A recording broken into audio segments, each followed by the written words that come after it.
दोस्तों चलिए देखते हैं 2025-26 में सीटेट केंद्रीय शिक्षक पात्रता परीक्षा, ठीक है, पात्रता परीक्षा सीटेट 2026 में हम लोग आज 2019 का क्वेश्चन देखेंगे। यूथ कंपटीशन टाइम्स का ये बुक है, ठीक है, जूनियर स्तर का। हमारे यूट्यूब चैनल साहू ज्ञानधारा में आप सभी का हार्दिक स्वागत है, ठीक है। चलिए देखते हैं सामाजिक विज्ञान क्या है। सामाजिक विज्ञान में हिंदी देखेंगे, संस्कृत देखेंगे और बाल विकास एवं शिक्षा शास्त्र देखेंगे, ठीक है। आज हम लोग देखेंगे 2019 में, ठीक है, 2019 में 8 दिसंबर 2019 में पूछा हुआ क्वेश्चन, ठीक है। चलिए देखते हैं केंद्रीय शिक्षा पात्रता परीक्षा सीटेट 2019 का पूछा है, 8 दिसंबर 2019 का पूछा हुआ क्वेश्चन है, ठीक है। हम लोग सबसे पहले देखेंगे बाल विकास एवं शिक्षा शास्त्र, ठीक है। चलिए देखते हैं बाल विकास एवं शिक्षा शास्त्र। पहला क्वेश्चन कह रहा है मानव विकास के संदर्भ में आनुवंशिकता तथा पर्यावरण की भूमिका के बारे में निम्नलिखित कथन में से कौन सा सही है। कौन सही है? ऑप्शन नंबर सी सही है। कह रहा है आनुवंशिकता एवं पर्यावरण दोनों एक जटिल पारस्परिक क्रिया के रूप में मानव विकास को प्रभावित करता है। यानी आनुवंशिकता एवं पर्यावरण दोनों एक जटिल पारस्परिक क्रिया के रूप में क्या करता है? मानव विकास को प्रभावित करता है, ठीक है। यानी कह रहा है अगर दूसरे शब्दों में जो व्यक्ति कुछ भी सोचते हैं, करते हैं अथवा अनुभव करते हैं वे उनके आनुवंशिकता एवं पर्यावरण की परस्पर क्रिया का परिणाम होता है। वंशानुक्रम या आनुवंशिकता विकास होने के लिए क्षमताएं प्रदान करता है, ठीक है। अब है दूसरा नंबर क्वेश्चन। कह रहा है एक प्रगतिशील कक्षा में क्या है? एक प्रगतिशील कक्षा में यानी विद्यार्थी, ऑप्शन नंबर इसमें क्या होगा? ऑप्शन नंबर डी होगा। कह रहा है विद्यार्थियों के द्वारा ज्ञान की संरचना की जाती है। विद्यार्थियों द्वारा ज्ञान की संरचना की जाती है। एक प्रगतिशील कक्षा में विद्यार्थियों के द्वारा ज्ञान की संरचना की जाती है। अब है तीसरा नंबर क्वेश्चन। सतत एवं समग्र मूल्यांकन में क्या शामिल है? सतत एवं समग्र मूल्यांकन में क्या शामिल है? ऑप्शन नंबर सी होगा। कह रहा है विविध प्रकार की रणनीतियों का प्रयोग करते हुए दोनों संरचनात्मक एवं संकल्पनात्मक आकलन का प्रयोग करना। यानी सतत एवं समग्र मूल्यांकन में क्या शामिल है? विविध प्रकार की रणनीतियों का प्रयोग करते हुए दोनों संरचनात्मक एवं संकल्पनात्मक आकलन का क्या करना? प्रयोग करना, ठीक है। यानी कह रहा है सतत एवं व्यापक मूल्यांकन में छात्रों के प्रदर्शन को औपचारिक तथा अनौपचारिक तरीके से आंका जाता है। यह शिक्षण के साथ साथ चलता रहता है। छात्रों के प्रदर्शन का आकलन करने के लिए शिक्षक अवलोकन, साक्षात्कार, स्वयं तथा सहपाठी आकलन, समूह कार्य, परियोजना कार्य आदि विभिन्न तकनीकों का प्रयोग करते हैं। आकलन शिक्षण अधिगम से जुड़ा हुआ है तथा इकाई, त्रैमासिक, अर्धवार्षिक तथा वार्षिक परीक्षाओं के माध्यम से संपन्न किया जाता है। अभी चौथा नंबर क्वेश्चन कह रहा है वह प्रक्रिया जिसके द्वारा बच्चे आदतों, कौशलों, मूल्यों तथा विप्रेरणा को विकसित करते हैं और जो उन्हें समाज का जिम्मेदार एवं क्रियाशील सदस्य बनाती है उसे क्या कहा जाता है? क्या कहा जाता है? समाजीकरण। क्या कहा जाता है? समाजीकरण। यानी समाजीकरण किसे कहा जाता है? समाजीकरण एक विस्तृत और अंतहीन प्रक्रिया है जो एक व्यक्ति के साथ जीवन पर पर्यंत चलती रहती है। अब पांचवा नंबर क्वेश्चन कह रहा है एक समावेशी कक्षा में शिक्षक को क्या करना चाहिए? एक समावेशी कक्षा में शिक्षक को क्या करना चाहिए? ऑप्शन नंबर डी कह रहा है यानी यह विश्वास करना चाहिए कि प्रत्येक बच्चे में अपनी योग्यता एवं शक्ति के अनुसार सीखने की क्षमता होनी चाहिए, ठीक है। यानी कह रहा है एक समावेशी कक्षा में शिक्षक को यह विश्वास करना चाहिए कि प्रत्येक बच्चे में अपनी योग्यता एवं शक्ति के अनुसार सीखने की क्षमता है। इसी विश्वास के साथ वह व्यक्तिगत भिन्नता को ध्यान में रखते हुए शिक्षण अधिगम परिस्थिति का निर्माण करता है ताकि बच्चे अपनी योग्यता एवं क्षमता के अनुसार अधिगम का अनुभव प्राप्त कर सकें, ठीक है। अब है छठा नंबर क्वेश्चन कर रहा है एक विद्यार्थी कक्षा में निम्नलिखित लक्षण प्रदर्शित करता है। क्या प्रदर्शित करता है? सबसे पहला है पढ़ने के प्रति चिंता, शब्दों या अक्षरों को पहचानने में कठिनाई, निम्न स्तरीय शब्दावली कौशल, पहले पढ़े हुए पाठ को समझने या याद करने में कठिनाई। ये किसके सूचक है? किसके सूचक है? ऑप्शन नंबर बी के अधिगम अशक्तता वाले विद्यार्थी के। अधिगम अशक्तता वाले विद्यार्थी के यानी यदि कोई विद्यार्थी पढ़ने के लिए चिंता, शब्दों या अक्षरों को पहचानने में कठिनाई, निम्न स्तरीय शब्दावली कौशल या पहले पढ़े हुए पाठ को समझने या याद करने में कठिनाई का अनुभव करता है तो इसका मतलब है कि वह अधिगम अशक्तता, लर्निंग डिसेबिलिटी का लक्षण प्रदर्शित कर रहा है। अब यह अधिगम अशक्तता एवं एक प्रकार की विसंगति है जो बच्चों के सीखने की क्षमता को प्रभावित करता है। यद्यपि बच्चों का बौद्धिक स्तर 90 या इससे अधिक भी हो सकता है, लेकिन फिर भी ये बच्चे दूसरे बच्चों की तुलना में पढ़ाई में थोड़े कमज़ोर होते हैं। अब 7वां नंबर क्वेश्चन है, आपकी कक्षा में एक विद्यार्थी को विभिन्न स्रोतों से बार बार यह बताया गया है कि उसके सामाजिक वर्ग के लोग शैक्षिक क्षेत्र में निम्न स्तरीय प्रदर्शन करते हैं। इस रूढ़िवादिता एवं परिणामिक रूढ़िवादी आशंका के प्रभाव को कम करने के लिए एक शिक्षक को क्या पहल करनी चाहिए? क्या पहल करनी चाहिए? ऑप्शन नंबर सी कह रहा है, यानी विभिन्न सामाजिक वर्गों के रोल मॉडल से संबंधित कहानियों एवं उदाहरणों को प्रस्तुत करना। यानी विभिन्न सामाजिक वर्गों के रोल मॉडल से संबंधित कहानियों उदाहरणों को क्या करना? प्रस्तुत करना चाहिए। यदि कक्षा के एक विद्यार्थी के विभिन्न स्रोतों के बार बार यह बताया गया है कि उसके सामाजिक वर्ग के लोग शैक्षिक क्षेत्र में निम्न स्तरीय प्रदर्शन करते हैं, तो इस रूढ़िवादिता एवं परिणामिक रूढ़िवादी आशंका के प्रभाव को कम करने के लिए एक शिक्षक को विभिन्न सामाजिक वर्गों के रोल मॉडल से संबंधित कहानी या उदाहरणों को प्रस्तुत करना चाहिए, ताकि संबंधित विद्यार्थियों में अपने वर्ग विशेष के प्रति पूर्वाग्रह दूर हो सके, उनमें आत्मविश्वास की भावना विकसित हो सके। अब 8वां नंबर क्वेश्चन कर रहा है, एक शिक्षिका अपनी कक्षा में सृजनात्मक विद्यार्थियों को किस प्रकार प्रोत्साहित कर सकती है? किस प्रकार प्रोत्साहित कर सकती है? ऑप्शन नंबर बी होगा, कर रहा है अनेक परिप्रेक्ष्यों को प्रोत्साहित करके तथा मूल विचारों को महत्व देकर। अनेक परिप्रेक्ष्यों को प्रोत्साहित करके तथा मूल विचारों को क्या कर महत्व देकर कर सकता है। ठीक है, यानी कह रहा है एक शिक्षिका को अपनी कक्षा में सृजनात्मक विद्यार्थियों के मूल विचारों को महत्व देते हुए अनेक परिप्रेक्ष्यों में चिंतन करने के लिए प्रोत्साहित करना चाहिए, क्योंकि सृजनात्मक विद्यार्थी समस्याओं पर नवीन और मौलिक विचार प्रस्तुत करते हैं। उनमें अन्वेषण तथा जिज्ञासात्मक प्रवृत्ति, दूरदृष्टि, स्वतंत्र निर्णय क्षमता, विचारों तथा अभिव्यक्ति में मौलिक जैसी गुण होता है। अब 9वां नंबर क्वेश्चन कर रहा है, निम्नलिखित में से कौन सा कारक कक्षा में सार्थक अधिगम का पक्ष लेता है? कौन लेता है? ऑप्शन नंबर सी लेता है। अब विषय वस्तु तथा बच्चों के संपूर्ण कुशल क्षेम एवं अधिगम के प्रति सच्चा सरोकार रखना। विषय वस्तु तथा बच्चों के संपूर्ण कुशल क्षेम एवं अधिगम के प्रति सच्चा सरोकार रखना। अब विषय वस्तु तथा बच्चों के संपूर्ण कुशल क्षेम एवं अधिगम के प्रति सच्चा सरोकार रखना सार्थक अधिगम का पक्ष लेता है। दूसरे शब्दों में वही विषय वस्तु सार्थक अधिगम को बढ़ावा देता है जो बच्चों की रुचियों, मनोवृत्तियों, योग्यताओं, क्षमताओं, आवश्यकताओं आदि के अनुकूल हो तथा उनके सर्वांगीण विकास को प्रोत्साहित करे। अब 10वां नंबर क्वेश्चन करा, निम्नलिखित में से कौन सा प्रभावशाली समस्या समाधान रणनीति का एक उदाहरण है? कौन सा है? कौन होगा? ऑप्शन नंबर सी कह रहा है साधन साध विश्लेषण समस्या को अनेक उपलक्ष्यों में विभाजित करना। साधन साध विश्लेषण साक्ष्य को अनेक उपलक्ष्यों में क्या करना? विभाजित करना। ठीक है, अब है यानी कह रहा है साधन साध विश्लेषण समस्या को अनेक उपलक्ष्यों में विभाजित करना प्रभावशाली समस्या समाधान रणनीति का एक मुख्य उदाहरण है। समस्या समाधान व्यक्ति के द्वारा अपने लक्ष्य को प्राप्त करने के लिए जानबूझकर किया जाने वाला ऐसा व्यवहार है जिसमें अवरोधों को दूर करने के लिए किन्हीं नवीन विधियों का प्रयोग किया जाता है।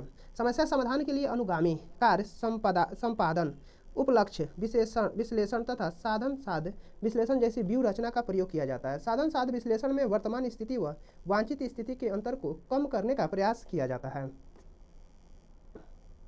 अब 11 नंबर क्वेश्चन है, एक शिक्षक एक समावेशी कक्षा में विशेष योग्यता वर्ग वाले अधिगमनकर्ताओं की आवश्यकताओं को किस प्रकार से बता सकता है, संबोधित कर सकता है? किस प्रकार कर सकता है?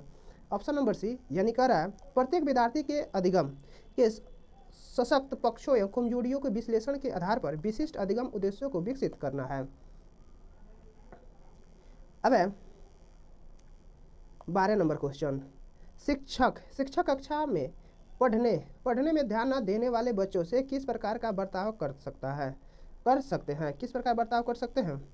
यानी ऑप्शन नंबर बी होगा, कर रहा है शिक्षक को कक्षा में पढ़ने में ध्यान न देने वाले बच्चों से बात करके उनकी अरुचि का कारण जानने की कोशिश करनी चाहिए तथा प्राप्त परिणामों के आधार पर उसका विचार करना चाहिए। अर्थात यदि अरुचि का कारण शिक्षण प्रक्रिया से संबंधित है तो उसमें सुधार करना चाहिए। यदि विद्यार्थी से संबंधित है तो विद्यार्थी और अभिभावक से बात करके उचित निर्देश एवं परामर्श देना चाहिए।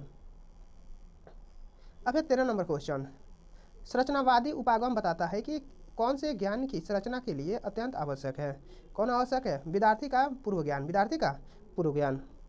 यानी विद्यार्थी का पूर्व ज्ञान ज्ञान की संरचना के लिए अत्यंत आवश्यक है। संरचनावादी उपागम के अनुसार विद्यार्थी वस्तुएं उनके समक्ष प्रस्तुत की गई गतिविधियों से ही सक्रिय रूप से पुराने अनुभवों को नए विचारों से जोड़ते हुए ज्ञान का सृजन करते हैं। अब 14 नंबर क्वेश्चन, बच्चे अनेक घटनाओं के बारे में सहजानुभूत सिद्धांत की संरचना करते हैं। इस पृष्ठभूमि में एक शिक्षक को क्या करना चाहिए? क्या करना चाहिए?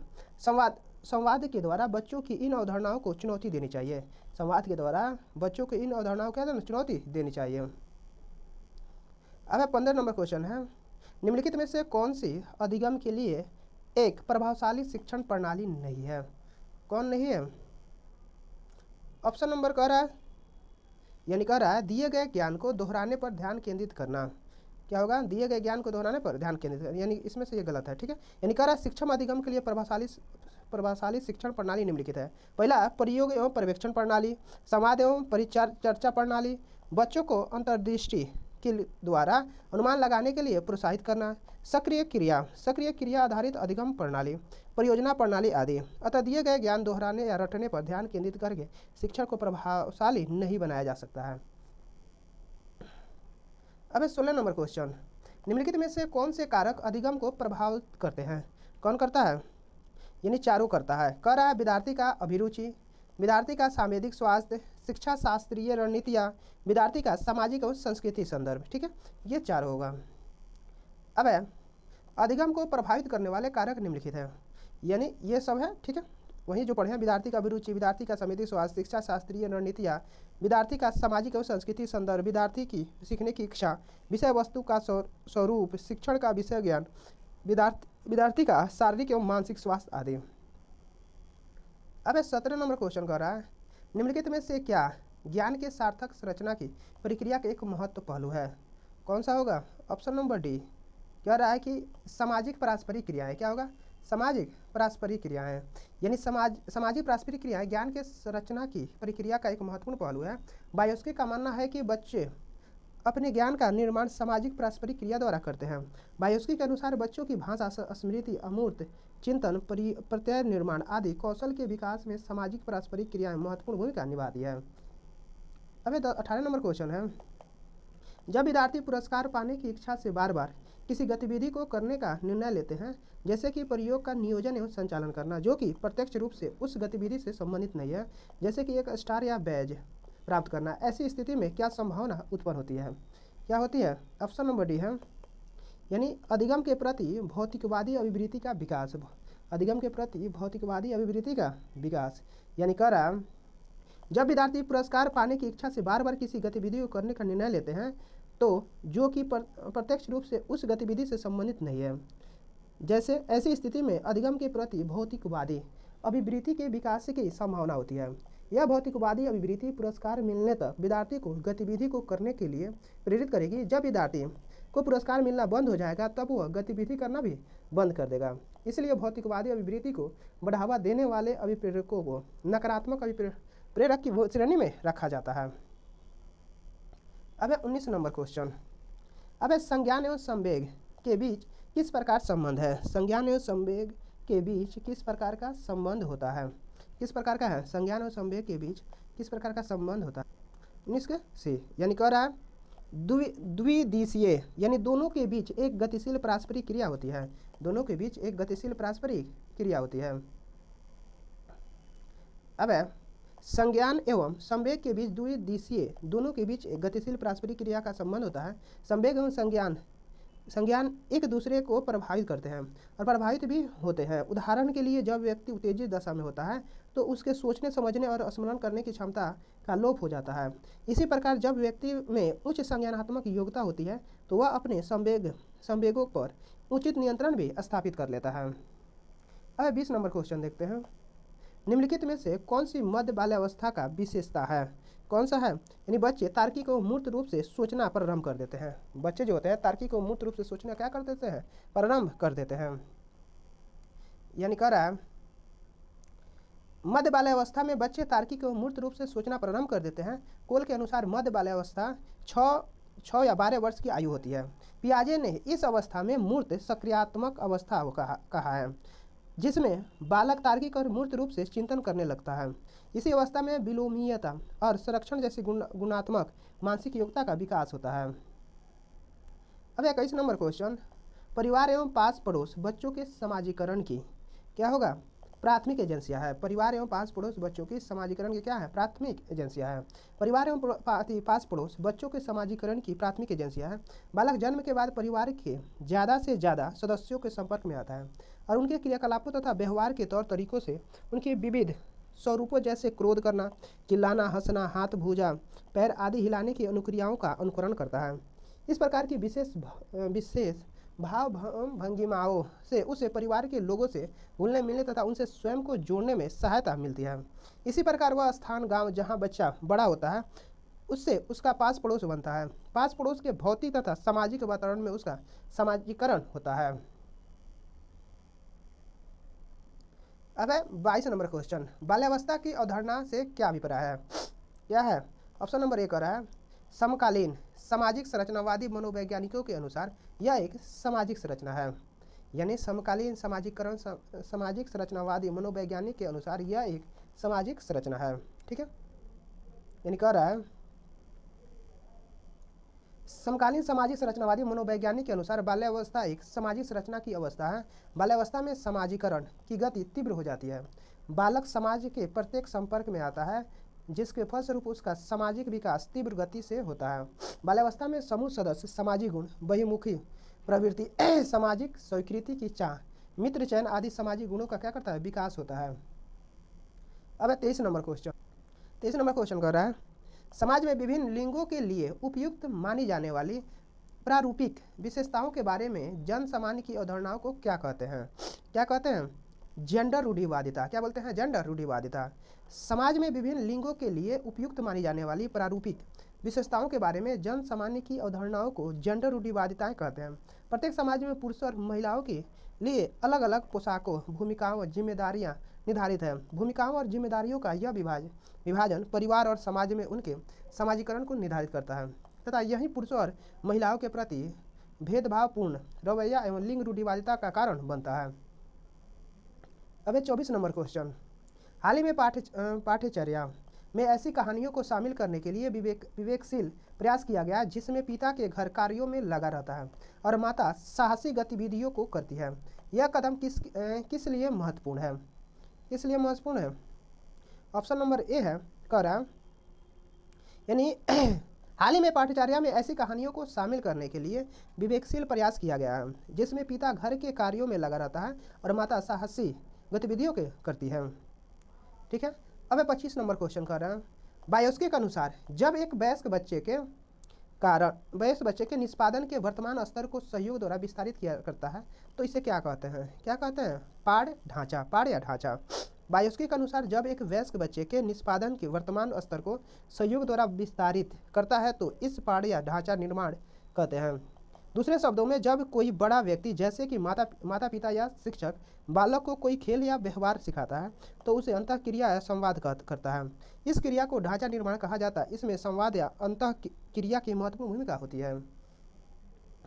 अब 26 नंबर क्वेश्चन, नूर विद्यालय में अपना लंच बॉक्स लाना भूल गई तथा यह कहते हुए तान्या से उसका लंच साझा करने के लिए कहा, तुझे आज अपना लंच मेरे साथ साझा करना चाहिए क्योंकि कल मैंने तुम्हारे साथ अपना लंच साझा किया था।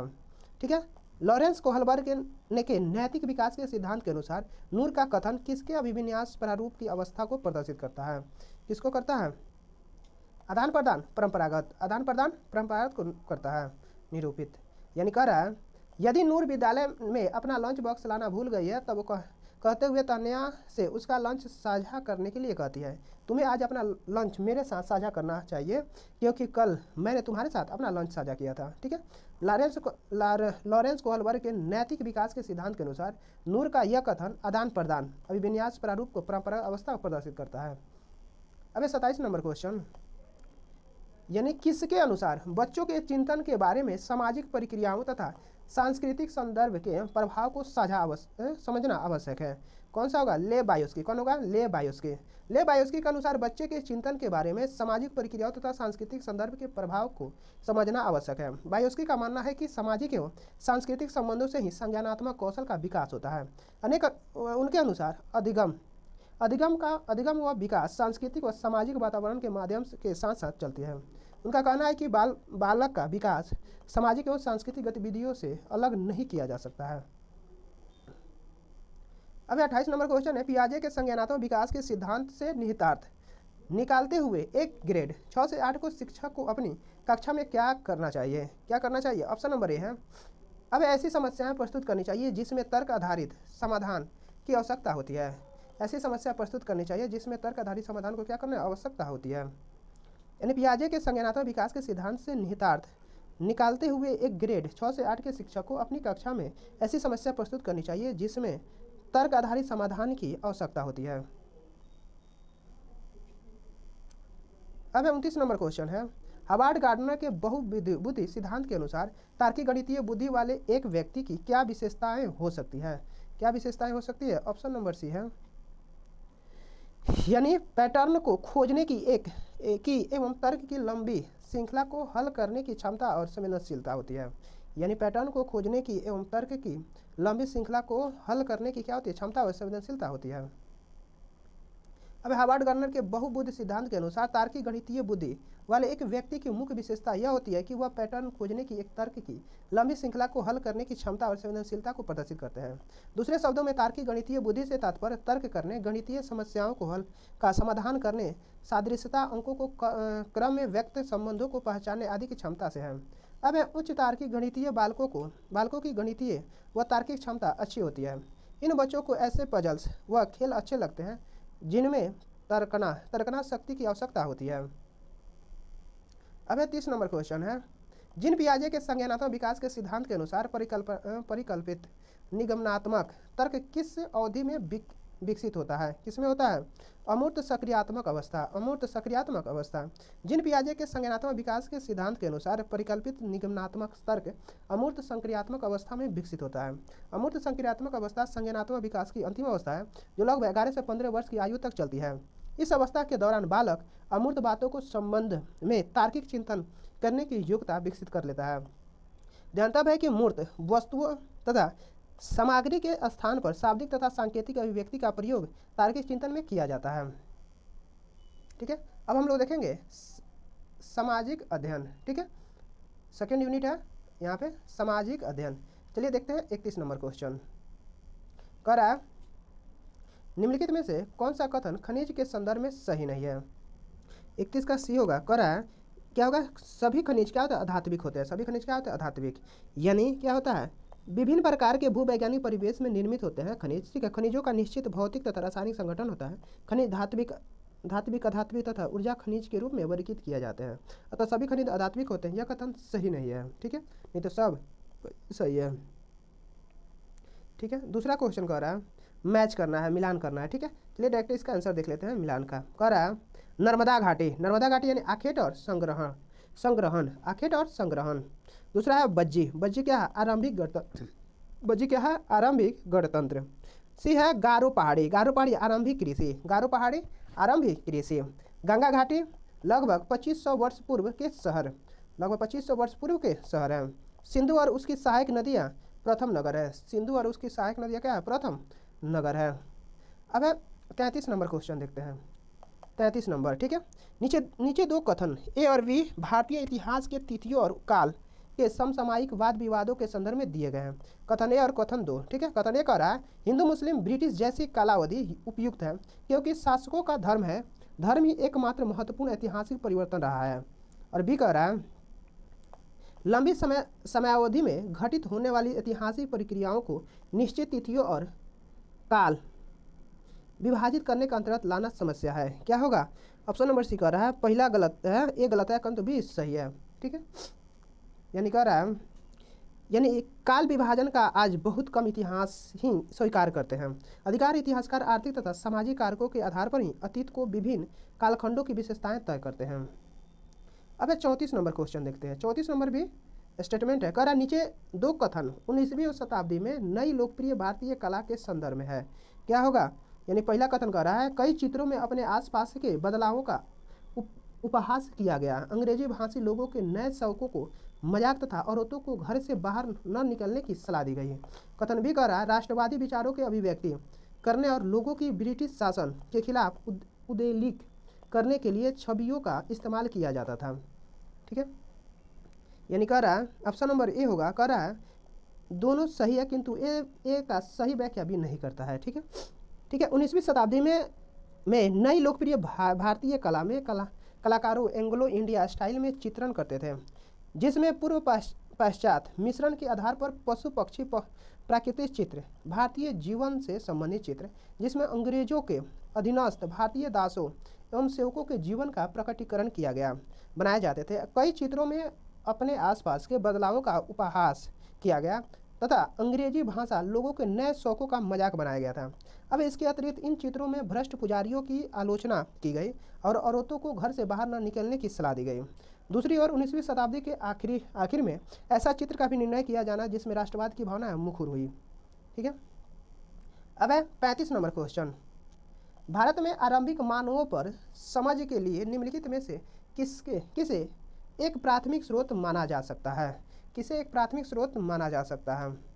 ऑप्शन नंबर सी को, जो कि भारत में आरंभिक मानव का समझने के मध्य प्रदेश की शैल चित्रकला को प्राथमिक स्रोत माना जा सकता है, क्योंकि मध्य प्रदेश की भीमबेटका गुफा विश्व की सबसे प्राचीन गुफा है। इसमें प्रसर सामग्री प्राप्त हुई है जो मध्य पाषाण का 30,000 से ईसा पूर्व से 10,000 ईसा पूर्व से संबंधित है। यहाँ पर आखेटक, कृषक, ग्वाले आदि चित्रित है। वह प्राचीन प्रस्तर युग से भी प्राचीन मानव के अस्त्र शस्त्र मिले हैं। अब है 36 नंबर क्वेश्चन। ब्रिटिश काल से पहले बच्चों को पढ़ाया जाता था। क्या पढ़ाया जाता था? ऑप्शन नंबर बी, साल भर फसल की कटाई के समय छोड़कर जब वे खेतों में काम करते थे। ब्रिटिश काल से पहले कई निश्चित शिक्षण संस्थान नहीं होता था। इस समय मौलवी या पंडित जी अपने निवास स्थान पर ही बच्चों को शिक्षा दिया करते थे। उन बच्चों को साल भर पढ़ाया जाता था, सिवाय उस समय को छोड़कर जब वे फसल कटाई के समय खेतों में काम करते थे। अब 37 नंबर क्वेश्चन देखते हैं। क्या कर रहा है? नीचे दो कथन ए और बी है। 18वीं 19वीं शताब्दी में यूरोप में राष्ट्र राज्यों को उदय के संदर्भ में कथन ये कहता है 18वीं शताब्दी तक यूरोप के लोग स्वयं को राष्ट्र राज्य के रूप में देखते थे। कथन भी कह रहा है प्रारंभिक 19वीं शताब्दी में लोगों को यह बोध कराया गया कि प्रत्येक भाषा समुदाय का अलग राष्ट्र था। ऑप्शन नंबर सी होगा। क्या होगा? यानी कह रहा है ये गलत है किंतु बी सही है। अब है क्योंकि 18 से 19 शताब्दी में यूरोप के राज्यों में लोगों को यह बोध कराया गया कि प्रत्येक भाषा का अपना महत्व है तथा प्रत्येक भाषी समुदाय एक अलग राष्ट्र है। इसी आधार पर जर्मनी और इटली जैसे देशों का एकीकरण किया गया है। अब है 38 नंबर क्वेश्चन। BCE का तात्पर्य है। BCE का तात्पर्य क्या है? Before common era. Before common era यानी BEC का तात्पर्य बिफोर कॉमन एरा। ध्यान तब है कि BC हिंदी में ईसा पूर्व का तात्पर्य बिफोर क्राइस्ट ईसा पूर्व होता है। अंग्रेजी में AD, हिंदी में ई का तात्पर्य एनो डोमिनी है जो दो लैटिन शब्दों से बना है तथा इसका तात्पर्य ईसा मसीह के जन्म से पहले होता है। अब 39 नंबर क्वेश्चन कह रहा है हम यह आज कैसे जानते हैं कि पूरा पाषाण युग में भारत में शुतुरमुर्ग होते थे? कैसे जानते हैं? ऑप्शन नंबर ए है महाराष्ट्र के पटने पुरास्थल से शुतुरमुर्ग के अंडे के अवशेष मिले हैं। महाराष्ट्र के पटने पुरास्थल से शुतुरमुर्ग के क्या मिले? अंडे मिले हैं। ठीक है, इसलिए जानते हैं। अब 40 नंबर क्वेश्चन कह रहा है हड़प्पा सभ्यता का पतन कैसे हुआ? ऑप्शन ये कह रहा है कि ऐसा लगता है कि शासकों का नियंत्रण समाप्त हो गया है। ऐसा लगता है कि शासकों का नियंत्रण क्या हो गया? समाप्त हो गया है।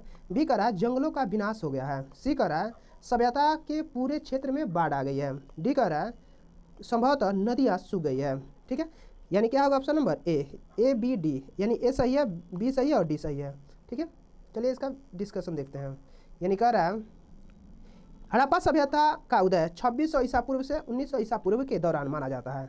लगभग 3900 साल पहले इस सभ्यता का पतन माना जाता है। विद्वानों के मतानुसार इसके निम्नलिखित कारण हो सकते हैं। पहला है नदियाँ सूख गई, जंगलों का विनाश हो गया। तीसरा है मवेशियों को बड़े बड़े झुंडों से चारागाह और घास वाले मैदान समाप्त हो गए थे। चौथा है कुछ इलाकों में बाढ़ आ गई थी। पांचवा है बाढ़ और नदियों के सूखने का असर कुछ ही इलाकों में हुआ होगा क्योंकि सभी हड़प्पाकालीन नगर नदियों के किनारे ही बसे थे। छठा है शासकों का नियंत्रण समाप्त हो गया होगा। ठीक है। अब 41 नंबर क्वेश्चन कर रहा है महायान बौद्ध धर्म के अंतर्गत है। क्या होगा? ऑप्शन नंबर ए, बुद्ध की प्रतिमाएं बनाई जाने लगी।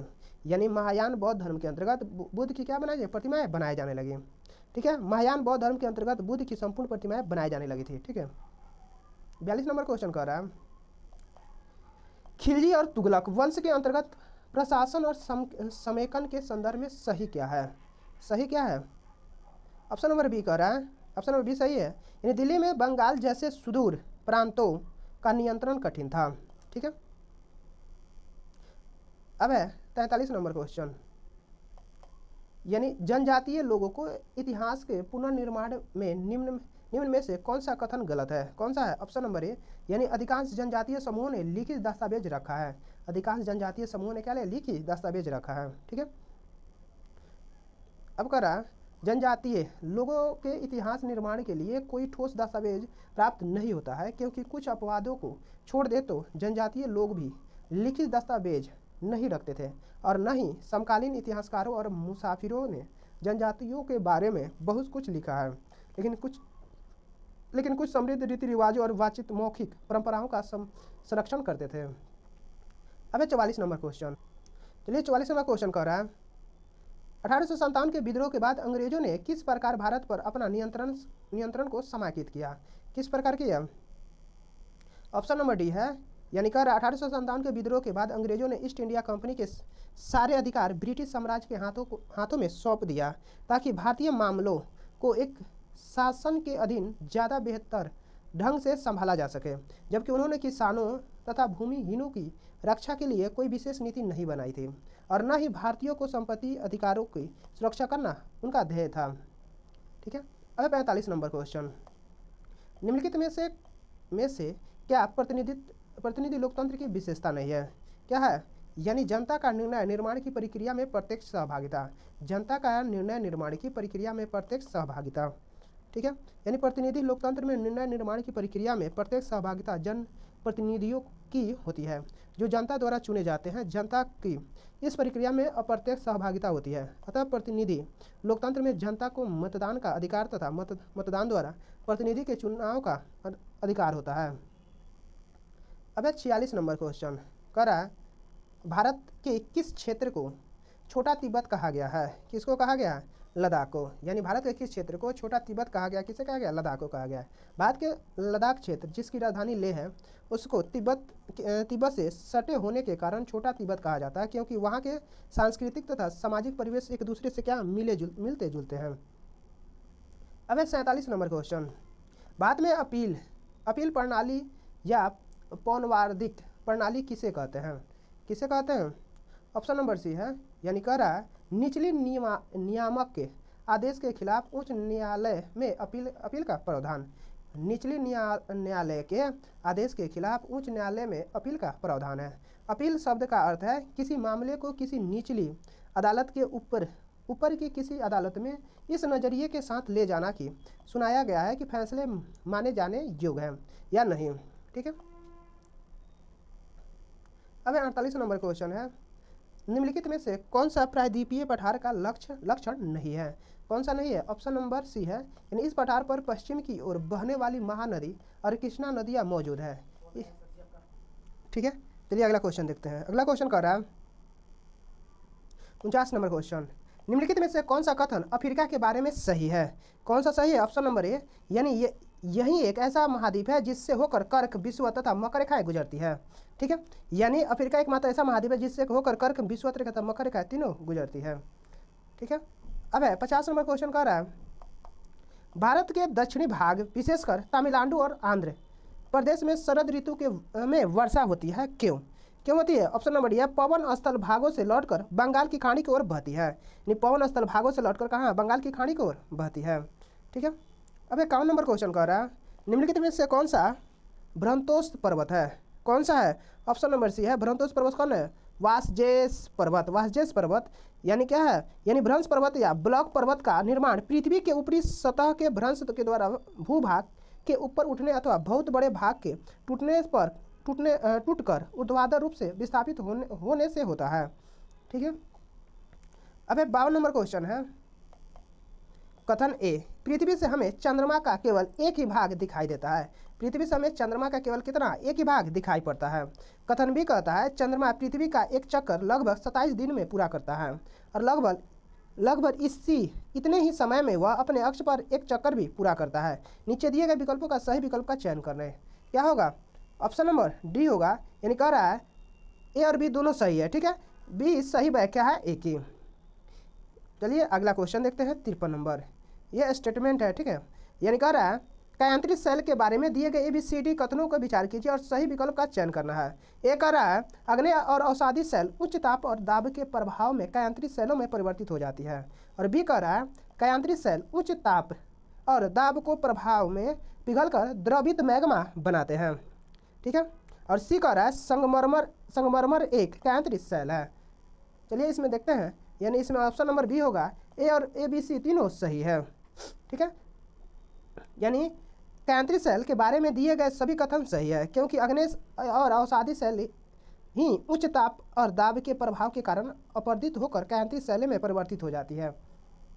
अब 54 नंबर क्वेश्चन। 54 नंबर क्वेश्चन कह रहा है अंतरिक्ष से प्रवेश करने वाले उल्कापिंड वायुमंडल के किस परत में आने पर जल जाते हैं?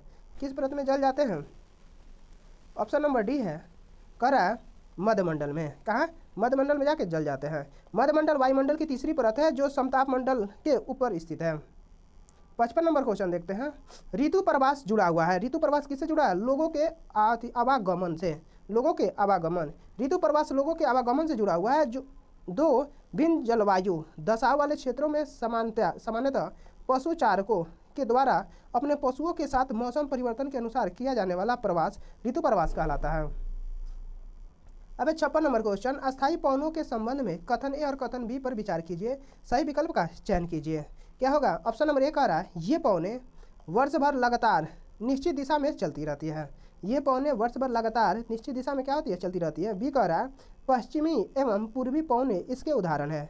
ऑप्शन नंबर बी कह रहा है अस्थायी पवनें या भूमंडलीय पवनें वर्ष भर लगातार निश्चित दिशा में चलती रहती है तथा पश्चिमी पवनें एवं पूर्वी पवनें इसके उदाहरण है। अतः उपयुक्त कथन ए और बी दोनों सही है। अब 57 नंबर क्वेश्चन कह रहा है ब्राजील के कंपोस और वेनेजुएला के लानोस उदाहरण है। किसके हैं?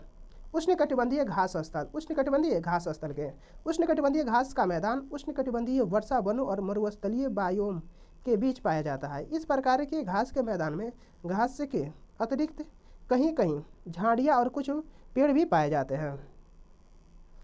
अब 58 नंबर क्वेश्चन कह रहा है जलवायु के संबंध में कथन ए और कथन बी पर विचार कीजिए और सही विकल्प का चयन कीजिए। क्या होगा?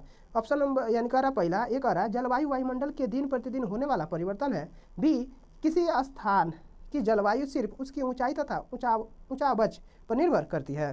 क्या होगा? ऑप्शन नंबर सी, ए और बी दोनों गलत है। अब 59 नंबर क्वेश्चन कह रहा है दिए गए ए और बी आधार पर ऊर्जा स्रोतों की पहचान करें। क्या होगा? ऑप्शन नंबर ए प्राकृतिक गैस। क्या होगा? यानी ए कह रहा है यह एक परंपरागत ऊर्जा का स्रोत है। बी कह रहा है यह ऊर्जा स्रोत तब निर्मित होती है जब अपरिकृष्ट तेल को धरातल पर लाया जाता है। क्या होगा? प्राकृतिक गैस है। ठीक है। अब 60 नंबर क्वेश्चन कह रहा है भारत का शोध संस्थान मैत्री कहाँ अवस्थित है? कहाँ अवस्थित है? ऑप्शन नंबर ए है अंटार्कटिका में। कहाँ स्थित है? अंटार्कटिका में। मैत्री अनुसंधान केंद्र अंटार्कटिका में स्थित भारत का दूसरा अस्थायी शोध संस्थान है। इसका निर्माण वर्ष 1984 में हुआ था। कहाँ हुआ था? 1984 में। अब 61 नंबर क्वेश्चन। 61 नंबर क्वेश्चन कह रहा है सामाजिक विज्ञान में आकलन का मुख्य उद्देश्य क्या है? क्या है? ऑप्शन नंबर सी, शिक्षार्थियों के प्रति पुष्टि देना तथा मानक स्थापित करना जिसको पाने के लिए प्रयासरत रहे। ठीक है, शिक्षार्थियों को प्रति पुष्टि देना तथा मानक स्थिति स्थापित करना जिसके पाने के लिए वो क्या प्रयासरत रहे। यानी कह रहा है शिक्षार्थियों को प्रति पुष्टि देना तथा मानक स्थापित करना जिसको पाने के लिए क्या वे प्रयासरत रहे। ये कह रहा है शिक्षण के जो उद्देश्य निश्चित किए गए हैं उनकी प्राप्ति किस सीमा तक हुई है इसे पता लगाना।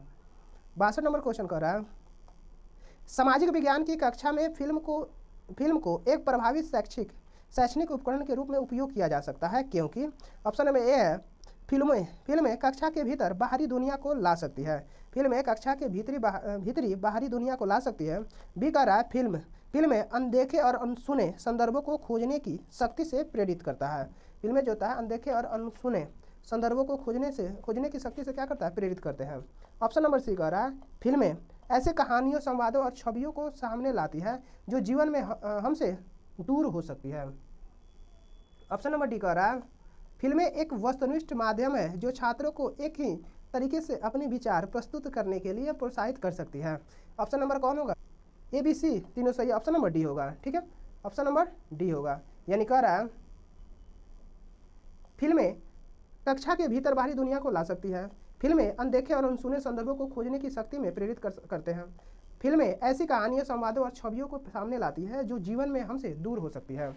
फिल्मों से कार्य करना विश्लेषण भली प्रकार से हो सकता है। विद्यार्थियों को कल्पना, निरीक्षण, तर्क, स्मृति आदि के विकास की दृष्टि से यह बहुत उपयोगी है। ठीक है, अब है 63 नंबर क्वेश्चन कर रहा है कक्षा में मानचित्र के प्रयोग के संदर्भ में निम्नलिखित कथनों में सही कौन है, कौन सही है? ऑप्शन नंबर कौन सही होगा? ऑप्शन नंबर डी सही है। ये आगे इसको चारों ऑप्शन पढ़ते हैं। करा मानचित्र एक सामाजिक राजनीतिक निर्मित है। बी कह रहा है चिरकाल से उत्तर को सदा सभी सामाजिक राजनीतिक संदर्भों में मानचित्र में ऊपर दर्शाया गया है। सी कह रहा है मानचित्र के एक त्रिआयामी साधन है जबकि हम 2 आयामी दुनिया में रहते हैं। डी कह रहा है शिक्षार्थी में समय की अवधारणा को विकसित करने के लिए मानचित्र एक सहायक सामग्री है। ठीक है, कौन होगा? यानी ऑप्शन नंबर डी केवल एक सही है। यानी ए कह रहा है मानचित्र एक सामाजिक राजनीतिक निर्मित है। ठीक है, अब है 64 नंबर क्वेश्चन। कह रहा है शिक्षार्थियों के जीवन से अधिगम को जोड़ने के प्रयास में सामाजिक विज्ञान के शिक्षक को चाहिए कि क्या चाहिए? ऑप्शन नंबर ए कह रहा है, यानी ऑप्शन नहीं, यानी कह रहा है ए विषय वस्तु में विविध सांस्कृतिक दृष्टिकोण को इरादतन जानबूझकर एवं सुस्पष्ट शामिल करें। बी कह रहा है कक्षा में शिक्षार्थियों को उनके निजी और पारिवारिक संदर्भ से चिन्हित करना। सी कह रहा है शिक्षार्थियों को अपने उदाहरणों एवं अनुभवों को कक्षा में साझा करने के लिए मौका दें। ठीक है, यानी ऑप्शन नंबर क्या होगा? ऑप्शन नंबर ए होगा शिक्षार्थियों के जीवन से अधिगम को जोड़ने के प्रयास में सामाजिक विज्ञान के शिक्षक को चाहिए कि विषय वस्तु में विविध सांस्कृतिक दृष्टिकोण से इरादतन जानबूझकर एवं सुस्पष्ट शामिल करें। अब 65 नंबर क्वेश्चन कह रहा है इतिहास पढ़ाते वक्त वंशावली चार्ट का प्रयोग करते हैं। क्यों करते हैं? यानी ए कह रहा है किसी साम्राज्य या वंश के वर्धन एवं विकास को चित्रित करने के लिए। बी कह रहा है अनुक्रम एवं पर्यायात्मक संबंधों को दर्शाने के लिए। सी कह रहा है एक कालक्रमिक रूपरेखा देने के लिए। डी कह रहा है शिक्षार्थियों में स्थान की अवधारणा विकसित करने के लिए। क्या होगा? ऑप्शन नंबर डी, यानी ए बी सी तीनों सही है। ठीक है, यानी किसी साम्राज्य या वंश के वर्धन के विकास को चित्रित करने के लिए और अनुक्रम एवं पर्यायात्मक संबंध को दर्शाने के लिए और एक कालक्रम रूपरेखा देने के लिए। अब 66 नंबर क्वेश्चन देखते हैं। अब दृष्टिबाधित शिक्षार्थियों के साथ कार्य करते समय एक सामाजिक विज्ञान शिक्षक को किस प्रकार से शिक्षण अधिगम प्रक्रिया का अनुकूल करना चाहिए? ए कह रहा है यथोचित विराम तथा पुनरावृत्ति के साथ स्पष्ट एवं उच्च आवाज बोलना। बी कह रहा है विविध प्रकार के आकर्षण दृश्यों वाले कार्यपत्रों का प्रयोग करना। सी कह रहा है मौखिक संकेतों द्वारा कल्पना करने के अवसरों का उत्पन्न करना। डी कह रहा है कक्षा में चर्चा के दौरान टेक्सटाइल स्पर्श करने वाली सामग्रियों को शामिल करना। अब ए कह रहा है केवल ए सी डी सही है। ए कह रहा है यथोचित विराम पुनरावृत्ति का स्पष्ट एवं ऊंचा, ये तीनों है। ठीक है, अब 67 नंबर क्वेश्चन सामाजिक विज्ञान शिक्षण में प्रोजेक्ट विधि के कथनों पर विचार करें। क्या होगा? ये कह रहा है यह उपयोगितावादी दृष्टिकोण से प्रेरित है। बी कह रहा है यह शिक्षार्थियों को खोजी बना देती है। सी कह रहा है यह पूर्ण रूपेण एक शिक्षण केंद्रित विधि है। डी कह रहा है यह निर्देशित क्रियाकलापों द्वारा अधिगम को मानती है। ठीक है, यानी बी कह रहा है ए बी डी सही है। ठीक है, ए बी डी सही है, यानी यह उपयोगितावादी दृष्टिकोण से प्रेरित है। यह शिक्षार्थियों को खोजी बना देती है। ठीक है, ये सारे पॉइंट हैं। अब 68 नंबर क्वेश्चन कह रहा है अन्वेषण को इच्छुक रचनात्मक दृष्टिकोण से एक सामाजिक विज्ञान की शिक्षिका अपने शिक्षार्थियों को किस रूप में देखेगी? किस रूप में देखेगी? पहला है सामाजिक प्रक्रियाओं में खोज करने की उत्सुकता। बी कह रहा है स्रोतों के आधार पर कल्पनाशील। सी कह रहा है समस्याओं के समाधान को सुझावों की कोशिश करने वाले। डी कह रहा है विवादास्पद मुद्दे को उच्चतर शिक्षा के स्तर पर चर्चा करने के लिए स्थगित करने वाले। क्या होगा? 68 के ऑप्शन नंबर ए होगा। ठीक है, ए बी सी तीनों सही है। ठीक है, अब 69 नंबर क्वेश्चन कर रहा है सामाजिक विज्ञान के पाठ्यचर्या को अधिक समावेशी बनाने में निम्न में से कौन सहायक हो सकता है? कौन सहायक हो सकता है? पाठ्यचर्या को जेंडर संबंधित मुद्दे से जोड़ना। बी कह रहा है कक्षा में एक रूपता निर्देशित एवं एक निश्चित शिक्षण शैली।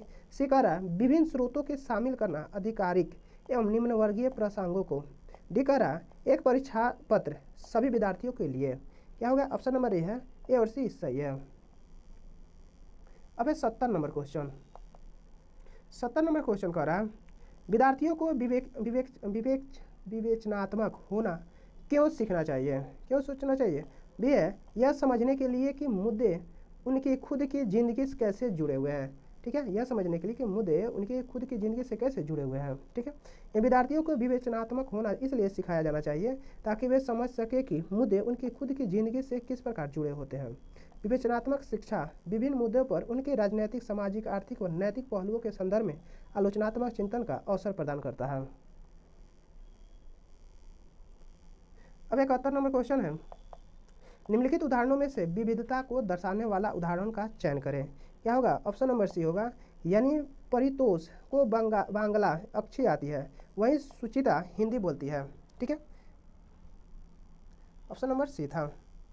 अब 72 नंबर क्वेश्चन कर रहा है एक स्कूल के सामाजिक विज्ञान के शैक्षिक भ्रमण जीरो बोमडीला, नामदफा राष्ट्रीय उद्यान, तवांग तथा लिसांग गांव को शामिल किया गया।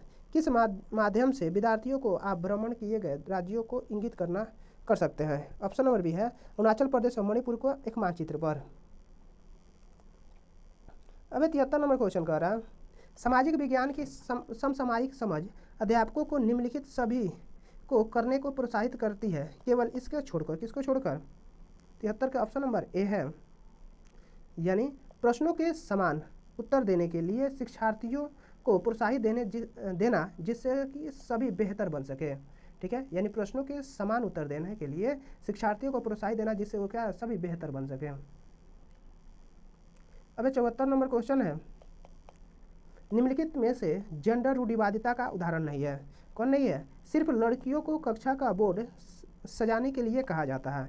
सिर्फ लड़कियों को कक्षा का बोर्ड सजाने के लिए कहा जाता है। ऑप्शन नंबर इसका क्या होगा? ऑप्शन नंबर बी होगा यानी कह रहा है हालांकि लड़के कक्षागत चर्चा में दबदबा बनाने का प्रयास करते हैं लेकिन लड़कियां और लड़के दोनों की सहभागिता को प्रोत्साहित किया जाता है। अब 75 नंबर क्वेश्चन है सामाजिक विज्ञान शिक्षण को प्रभावी बनाने के लिए आवश्यक होगा। ए कह रहा है अतीत के सभी सांस्कृतिक प्रथाओं को बनाए रखना। बी कह रहा है साहित्य स्रोत का समालोचनात्मक विश्लेषण करने चाहे वह कितनी भी पुरानी हो। सी कह रहा है सभी गैर शाब्दिक स्रोतों का निष्कासन करना। डी कह रहा है स्रोतों के ट्राईएंगुलेशन त्रिकोणीय को प्रखरता देना। ठीक है, अब क्या होगा? ऑप्शन नंबर बी यानी केवल बी डी। क्या होगा? बी और डी साहित्यिक स्रोत का समालोचनात्मक विश्लेषण करना चाहे वह कितनी भी पुरानी हो। अब 76 नंबर क्वेश्चन कक्षा में सामाजिक न्याय के प्रति संवेदनशील को प्रोत्साहित किया जा सकता है। ये कह रहा है कक्षा में विचार विमर्श के दौरान समकालीन जिन आंदोलनों को पक्ष समर्थन की कहानियों को अंशों को शामिल करके। बी कह रहा है सामाजिक परिवेश के ऐतिहासिक संदर्भों को एक गैर बराबर शक्ति समीकरण के रूप में देख सकर। सी कह रहा है सामाजिक न्याय पर आधारित संवैधानिक प्रावधानों को कक्षा चर्चाओं में शामिल करके। डी कह रहा है कक्षा के दोषी बच्चों को तुरंत शारीरिक दंड देकर।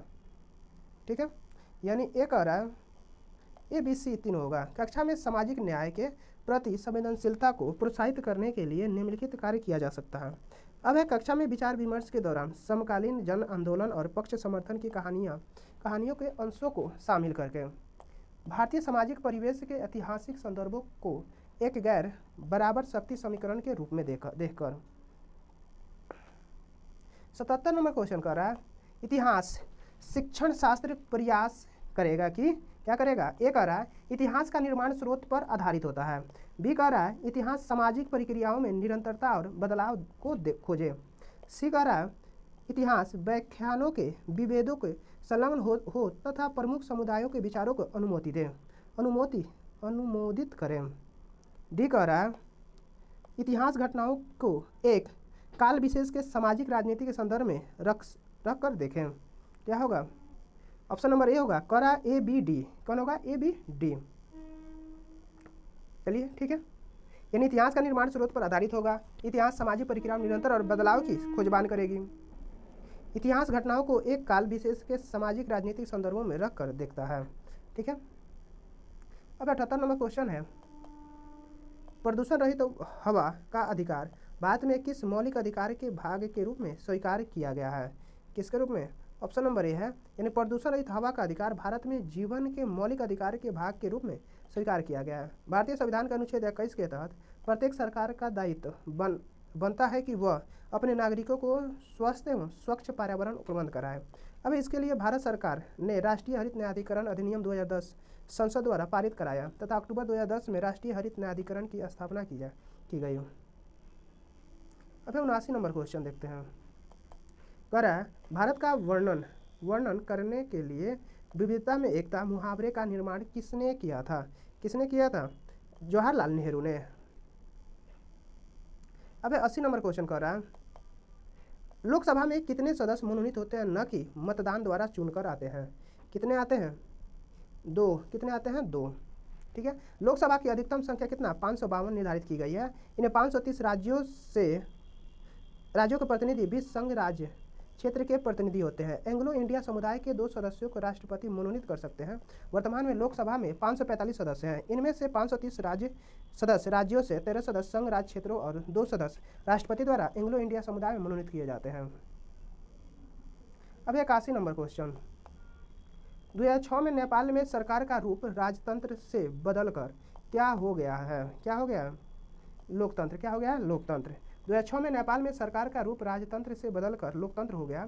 इससे पहले यहाँ राजतंत्र था। जेपी कोइराला प्रधानमंत्री के रूप में शपथ ली है। अब 82 नंबर क्वेश्चन, जन स्वास्थ्य के क्षेत्र में कोस्टा रिका उपागम किसे कहा गया है।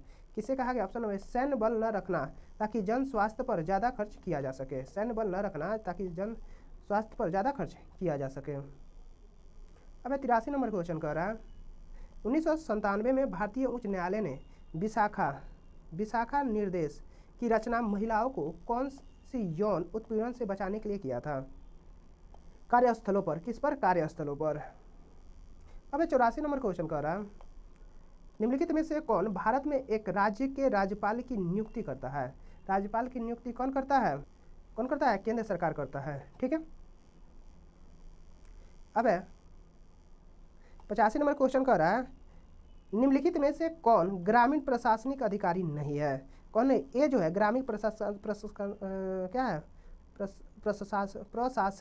अधिकारी नहीं है, नगर निगम का बोर्ड काउंसिल। लेकिन बी है भूमि रिकॉर्ड अधिकारी, लेखपाल और पटवारी। ये सब क्या है, ये ग्रामीण प्रशासनिक है। ठीक है, अब 86 नंबर क्वेश्चन है भारतीय उच्चतम न्यायालय द्वारा दिए गए DK बासु निर्देश क्या है।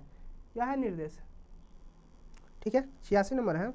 कौन सा इसमें ऑप्शन होगा, कौन होगा, ऑप्शन नंबर सी कह रहा है, सी होगा। गिरफ्तारी, नज़रबंदी और पूछताछ के दौरान पुलिस द्वारा पालन की जाने वाली प्रक्रियाओं से जुड़े निर्देश होंगे।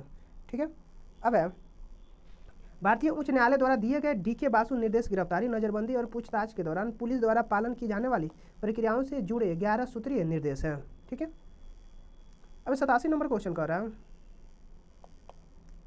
वन अधिकार कानून 2006 अपने शीर्षक में कौन सी श्रेणी के अधिकारी को स्वीकार करता है। कौन करता है, ऑप्शन नंबर डी है अनुसूचित जनजाति। कौन है, अनुसूचित जनजातियाँ को स्वीकार करता है। 88 नंबर क्वेश्चन कर रहा है द्वितीयक स्रोत का एक उदाहरण है, कौन सा है, ऑप्शन नंबर सी है, यानी हमारे अतीत फर्स्ट कक्षा 6 के लिए NCERT इतिहास की पाठ्यपुस्तक है। प्रथम स्रोत और द्वितीय स्रोत। अब 89 नंबर क्वेश्चन कह रहा है, नीचे दिए गए कथनों पर विचार कीजिए।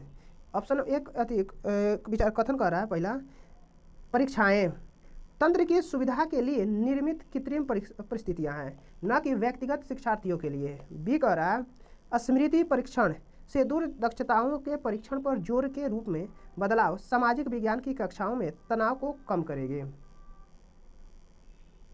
क्या होगा? ऑप्शन नंबर ए होगा, यानी कह रहा है ए और बी दोनों सही है। ठीक है।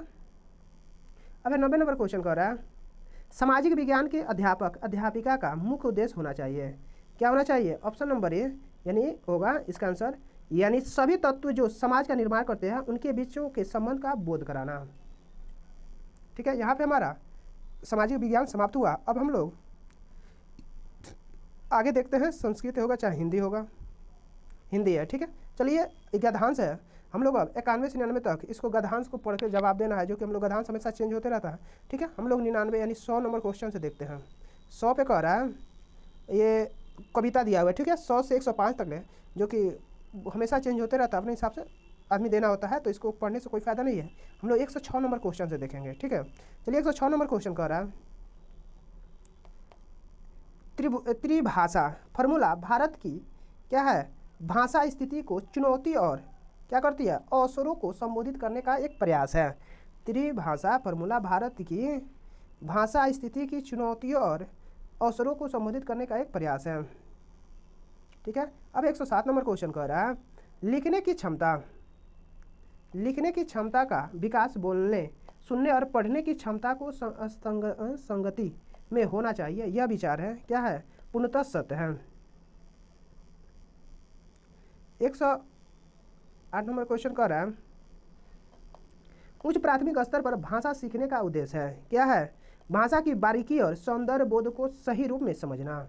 ठीक है, 109 नंबर क्वेश्चन कह रहा है, ज्ञान से संबंधित अन्य विषय को समझ का विकास तथा उसके आनंद उठाने की क्षमता का विकास उच्च प्राथमिक स्तर पर भाषा सीखने का क्या होना चाहिए? एक महत्वपूर्ण उद्देश्य होता है। एक महत्वपूर्ण उद्देश्य होता है। 110 नंबर क्वेश्चन कह रहा है, पढ़ने का अर्थ है। पढ़ने का अर्थ क्या है? पढ़कर समझना। पढ़ने का अर्थ क्या है? पढ़कर समझना। 111 नंबर क्वेश्चन कह रहा है, कविता में कई बार अभी भी का प्रयोग करके बातें रची गई है, यानी व्याकरणीय ज्ञान बिना रुके चलने वाले किसी कार्य का भाव निकाल रहा है या नहीं, यह प्रश्न क्या करता है? व्याकरणीय ज्ञान की ओर संकेत करता है। ठीक है, अब 112 नंबर क्वेश्चन कह रहा है, उच्च प्राथमिक स्तर पर भाषा सीखने के पाठ्य पुस्तक के अतिरिक्त कौन सी संसाधन सामग्री सर्वाधिक महत्वपूर्ण है? कौन है? आयु अनुरूप साहित्य। ठीक है, अब है 113 नंबर क्वेश्चन, गणित विज्ञान आदि विषयों की कक्षाओं में भी बच्चे भाषा सीखते हैं या यह विचार है क्या है? पूर्णतः सत्य है। गणित विज्ञान आदि विषयों की कक्षाओं में भी बच्चे भाषा सीखते हैं, यह विचार क्या है? पूर्णतः सत्य है। अब है 114 नंबर क्वेश्चन, उच्च प्राथमिक स्तर पर पाठ्य पुस्तक में हिंदीतर भाषा को ही जगह मिलनी चाहिए ताकि बच्चे क्या है? ये सभी, ठीक है, यानी भाषा की विभिन्न तरंगों से परिचित हो सके, हिंदीतर भाषा साहित्यकारों से परिचित हो सके, डी सामाजिक संस्कृति से परिचित हो सके। अब 115 नंबर क्वेश्चन कर रहा है, बच्चे भाषा तब बेहतर तरीके से सीखते हैं जब भाषा का समृद्ध परिवेश हो। भाषा का समृद्ध परिवेश हो। अब 116 नंबर क्वेश्चन है, उच्च प्राथमिक स्तर पर भाषा आकलन की दृष्टि से सर्वाधिक महत्वपूर्ण है। क्या है? अवलोकन। क्या है? अवलोकन। उच्च प्राथमिक स्तर पर भाषा आकलन की दृष्टि से सर्वाधिक महत्वपूर्ण है अवलोकन। अब 117 नंबर क्वेश्चन है, द्वितीय भाषा की पाठचर्या का एक लक्ष्य है। क्या है? प्राकृतिक भाषा ज्ञान के अर्जित दक्षता के अनुरूप किसकी दक्षता प्राप्त करना? किसका है? बुनियादी दक्षता प्राप्त करना। क्या है? बुनियादी दक्षता प्राप्त करना। 118 नंबर क्वेश्चन है, भाषा के विभिन्न कौशलों को किस रूप में पढ़ाने की अनुशंसा की जाती है? किस रूप में अनुशंसा की जाती है?